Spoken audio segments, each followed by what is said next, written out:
Shalom et bienvenue pour cette nouvelle lecture de l'Épître de Jacques au chapitre 3. Verset 1. Mes frères, qu'il n'y ait pas parmi vous un grand nombre de personnes qui se mettent à enseigner, car vous savez que nous serons jugés plus sévèrement.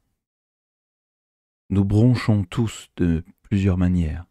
Si quelqu'un ne bronche point en parole, c'est un homme parfait, capable de tenir tout son corps en bride. Si nous mettons le mors dans la bouche des chevaux pour qu'ils nous obéissent, nous dirigeons aussi leur corps tout entier. Voici, même les navires qui sont si grands et que poussent des vents impétueux sont dirigés par un très petit gouvernail au gré du pilote. De même, la langue est un petit membre et elle se vante de grandes choses. Voici comme un petit feu peut embraser une grande forêt. La langue aussi est un feu, c'est le monde de l'iniquité. La langue est placée parmi nos membres, souillant tout le corps et enflammant le cours de la vie, étant elle-même enflammée par la géhenne. Toutes les espèces de bêtes et d'oiseaux, de reptiles et d'animaux marins sont domptées et ont été domptées par la nature humaine. Mais la langue, aucun homme ne peut la dompter, c'est un mal qu'on ne peut réprimer.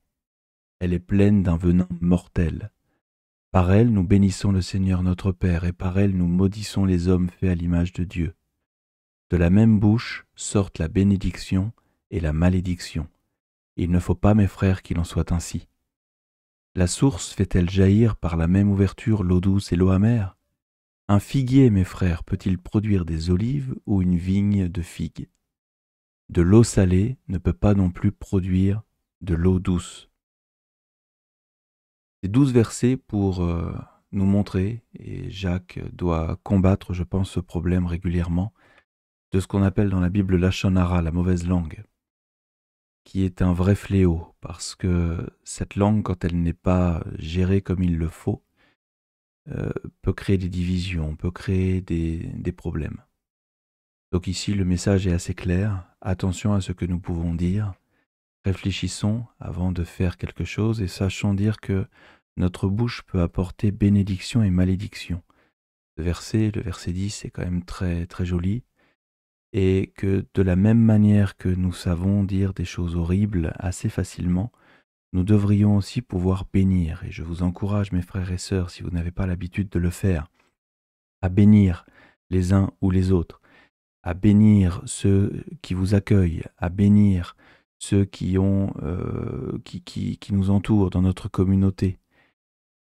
Il est souvent difficile d'aller bénir quelqu'un, parce qu'on se dit, que va penser la personne de ce que je pourrais lui dire? Mais aujourd'hui, je vous bénis dans le nom de Yeshua.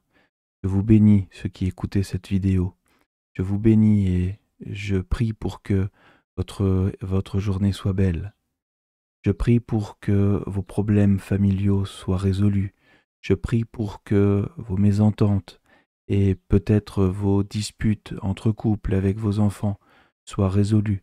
Que l'Éternel rentre dans les disputes, rentre dans les conflits et qu'on le laisse résoudre tout cela. Verset 13. Lequel d'entre vous est sage et intelligent? Qu'il montre ses œuvres par une bonne conduite avec la douceur et la sagesse. Mais si vous avez dans votre cœur un zèle amer et un esprit de dispute, ne vous glorifiez pas et ne mentez pas contre la vérité. Cette sagesse n'est point celle qui vient d'en haut, mais elle est terrestre, charnelle, diabolique.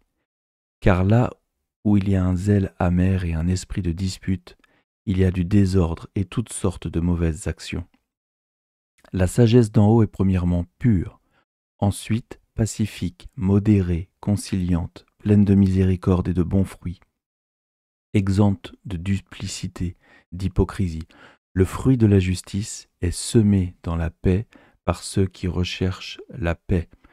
Dans les chapitres précédents, il était écrit, et Jacques nous enseignait à dire « Demandez la sagesse à Dieu, et vous l'obtiendrez ».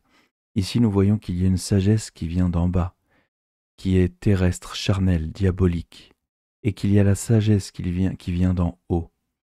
Donc ce matin, pour avoir notre langue qui donne des bénédictions, que notre bouche soit remplie de bénédictions et de bonnes choses, nous devons être sages et intelligents, nous devons demander la sagesse qui vient d'en haut à notre Dieu.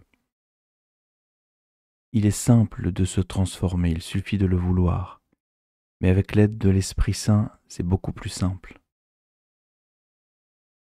Évitons le zèle amer, évitons les esprits de dispute, évitons les désordres, évitons les mauvaises actions. Verset 17, la sagesse d'en haut est premièrement pure, nous serons purs, pacifiques, modérés, conciliants, pleins d'amour, de miséricorde, de bons fruits, sans duplicité ou hypocrisie, et nous vivrons dans la paix. C'est notre prière, Père Céleste, aujourd'hui, c'est de vivre cette sagesse dans notre vie de tous les jours, de pouvoir proclamer ton nom puissant dans nos vies, celui qui change les vies, celui qui change les actions, celui qui change les caractères, celui qui change les habitudes. Aide-nous par ta sagesse que nous te demandons maintenant à être meilleurs, à être tout simplement nés d'en haut. Merci pour ton aide dans nos vies. Que nos bouches sortent maintenant la bénédiction et non la malédiction. Dans le nom de Yeshua, nous t'avons prié. Amen.